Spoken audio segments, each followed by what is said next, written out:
जी, तो चैप्टर 5 का variety of life का आज हम लास्ट टॉपिक स्टडी करेंगे।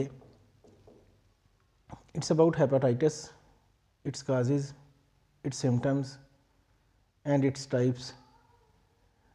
Hepatitis is the inflammation of liver. ये वायरस जो है hepatitis virus, it attacks liver, ये लिवर के ऊपर अटैक करता है और इट इज़ काज्ड बाई, इसकी वजह क्या है? It is caused by viral infection. It is caused by drugs, toxins. So virus hepatitis is the inflammation of liver which is caused by viral infections, drugs and toxins. इसकी symptoms या इसकी अलामात जो हैं, these are jaundice, abdominal pain, liver enlargement, fatigue and fever. ये इसकी कुछ अलामात हैं। यानी हेपेटाइटिस की symptoms, it is characterized by hepatitis is characterized by jaundice, abdominal pain, liver enlargement, fatigue and fever.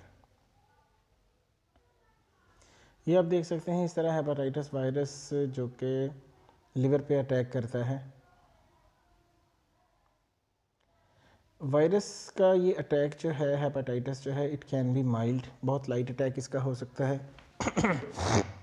Acute, इसका अटैक शदीद तरीन हो सकता है और it may even lead to the liver cancer, और ये लिवर कैंसर भी जो है हो सकता है इसकी वजह से। इसकी टाइप्स बहुत सारी, इसकी डिफरेंट टाइप्स हैं, जिसमें सबसे पहले आता है hepatitis A. Initially it was called infectious hepatitis.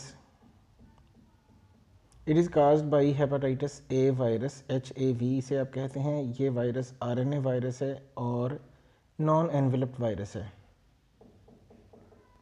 It causes mild, short term and less virulent disease. यानी हेपेटाइटिस ए जो है वो इतनी ख़तरनाक डिसीज़ नहीं है। माइल्ड यानी इसका अटैक कोई इतना ज़्यादा नहीं होता, and short term disease mean कि ये बीमारी थोड़े ही अरसे में जो है ठीक भी हो जाती है। यूजुअली इसकी जो ट्रांसमिशन है वो बॉडी फ्लूइड से होती है, from infected person to healthy person. उसके बाद second type is the hepatitis B, which is the second major form of hepatitis. It is also called serum hepatitis, इसको सीरम हेपेटाइटिस भी कहते हैं। इसका जो वायरस है उसको हेपेटाइटिस बी वायरस या HBV से लिखा जाता है। ये DNA वायरस है and it is enveloped virus. ये बीमारी एशिया में है, चाइना में है, फिलिपाइन में है, अफ्रीका में है, मिडल ईस्ट में है। Hepatitis B is transmitted by the exchange of body fluids. For example इसमें ब्लड ट्रांसफ्यूजन है, ब्रेस्ट फीडिंग है और सेक्सुअल कॉन्टैक्ट है।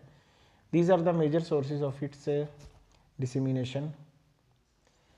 फिर ये बीमारी ठीक हो जाती है। इन्फेक्टेड पर्सन जो हैं, इन्फेक्टेड पीपल जो हैं, they recover and become completely immune to that disease. People with chronic hepatitis, यानी ऐसे लोग जिनको ये लंबे अरसे तक परसिस्ट करे, ऐसे लोग जो हैं they are at the risk of liver cancer, उन्हें फिर ये लिवर कैंसर भी हो सकता है। Third one is hepatitis C, which is also known as non A non B hepatitis. Causative agent इसका हेपेटाइटिस सी वायरस है, which is also written as HCV। ये RNA वायरस है, एनवेलप्ड वायरस है। ये भी person to person body fluid से, sexual contact से transmit होता है। और इसकी जो सिम्टम्स हैं, दे आर फैटीग, जब इसका अटैक शदीद हो जाए during the acute attack of disease, fatigue, loss of appetite and jaundice are reported. तो प्रेगनेंसी में ये मदर से चाइल्ड तक, इन्फेक्टेड मदर अपने बच्चे को भी ये ट्रांसमिट कर सकती है। Hepatitis C often leads to liver cancer. फिर हेपेटाइटिस डी है, जिसको डेल्टा हेपेटाइटिस कहते हैं। हेपेटाइटिस ई है। तो ये हेपेटाइटिस ई जो है 2001 में हार्वर और इसके कोवर्कर ने ये प्रूव किया कि Pig may be the source of hepatitis E. Hepatitis E virus is also transmitted by the body fluids of infected person. उसके बाद हेपेटाइटिस F और G, ये वायरसेस हेपेटाइटिस की इन फॉर्म के वायरसेस जो हैं they are still to be identified. फिर इसका हमने देखना है कंट्रोल कैसे होता है। Hepatitis can be controlled by adopting hygienic measures, routine vaccination and thorough screening of donors blood. ये 3 मेथड्स हैं जिसके ज़रिए हेपेटाइटिस को कंट्रोल किया जा सकता है, यानी हाइजेनिक मेजर से, वैक्सीनेशन से, एंड पर्टिकुलरली ब्लड टेस्ट इसके लिए जो है वो बहुत ज़रूरी हैं। किसी भी डोनर का ब्लड जो है वो फर्स्ट ऑफ ऑल उसकी थोरो स्क्रीनिंग होनी चाहिए। तो genetically engineered vaccine is available for hepatitis B virus. Hepatitis B की वैक्सीन तो अवेलेबल है, हेपेटाइटिस ए की वैक्सीन भी अवेलेबल है, but not for hepatitis C. तो this was our today's lecture. Thank you very much.